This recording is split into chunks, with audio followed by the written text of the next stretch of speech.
लगातार सुर्खियां बटोर रहा है और इस मामले में एनसीबी जिस तरीके से शिकंजा कस रही है, मालूम पड़ता है आर्यन की आजादी इतनी आसानी से कतई मिलने वाली नहीं है। 2019 के बाद से ही इंडस्ट्री ड्रग्स की चपेट में है, ऐसे ही कुछ हालात पैदा होते जा रहे हैं। 2019 के बाद से ही बॉलीवुड इंडस्ट्री और इन सितारों को लेकर जिस तरीके का माहौल बन गया है, वो अपने आप में कई तरह के सवाल खड़े करता है।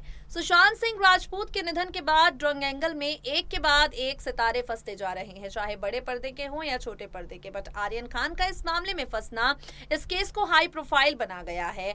फिलहाल आप सब जानते हैं, आर्यन के बाद अगला शिकंजा जो है अनन्या पांडे पर कसा जा रहा है। अनन्या पांडे रेव पार्टी के दौरान तो नहीं थी, तो अनन्या का नाम भला इस केस में कैसे फंसा?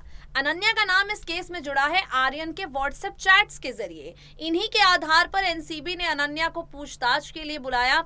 अनन्या पूछताछ के लिए गई और अब एनसीबी अनन्या को सरकारी गवाह बनाकर कोर्ट में पेश करना चाहती है। जो 26 अक्टूबर को बॉम्बे हाईकोर्ट इस मामले पर सुनवाई करने वाला है, उस दिन भी आर्यन को बेल ना मिले, इसकी पूरी कोशिशों में एनसीबी लगी हुई है। और इसी के चलते एनसीबी जो है वो अनन्या को सरकारी गवाह बनाकर 26 अक्टूबर को पेश करना चाहती है। एक रिपोर्ट हमने आपके सामने पेश की है। वो कौन सी व्हाट्सएप चैट है जिनके आधार पर अनन्या इस केस में फंसी हैं, और वो कौन सी व्हाट्सएप चैट है? आखिर उन चैट्स में अनन्या और आर्यन के बीच ऐसी क्या बातचीत हो रही है कि आर्यन को ड्रग्स अनन्या लाकर देती थी, आर्यन और पेगलर की मुलाकात अनन्या ने कराई थी? ये तमाम दावे किए जा रहे हैं, ये तथ्य निकल कर सामने आ रहे हैं। हम आपको एक रिपोर्ट दिखाते हैं ताकि आप इस केस की बारीकियों को और आर्यन ड्रग मामले में जो अनन्या नया एंगल आ गया है, इसे ध्यान से समझ पाएंगे। देखिए जरा। क्रूज ड्रग पार्टी केस में आर्यन खान की मुश्किलें लगातार बढ़ रही हैं।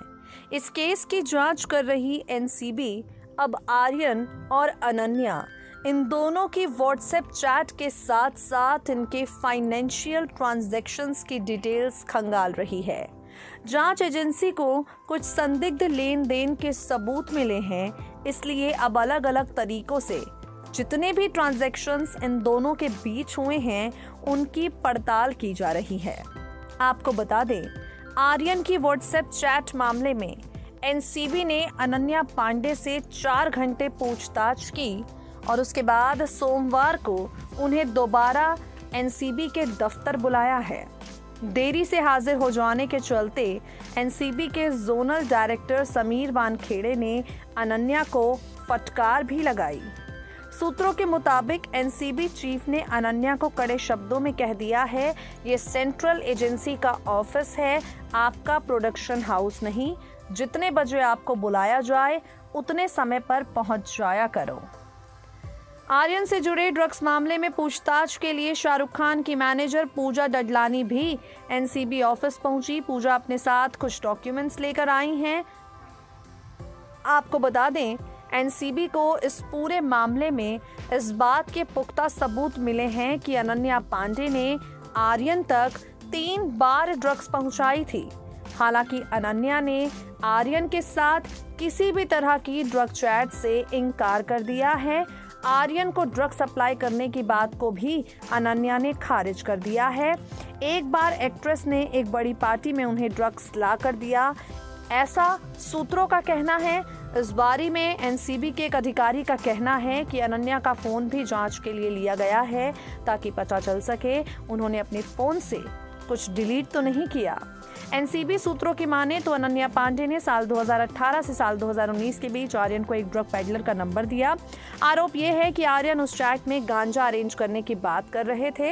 हालांकि पहले दिन जब अनन्या से पूछताछ हुई, उन्होंने इन आरोपों से साफ इनकार कर दिया।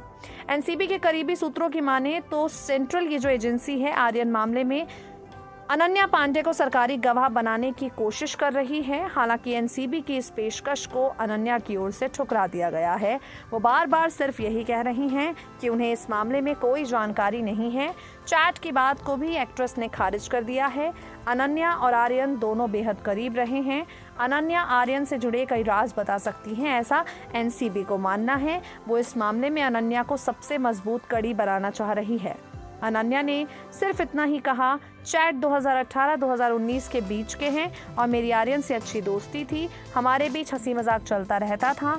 अब तक की पूछताछ में अनन्या से ड्रग्स पेडलर्स के कनेक्शन को लेकर बातें हुई हैं।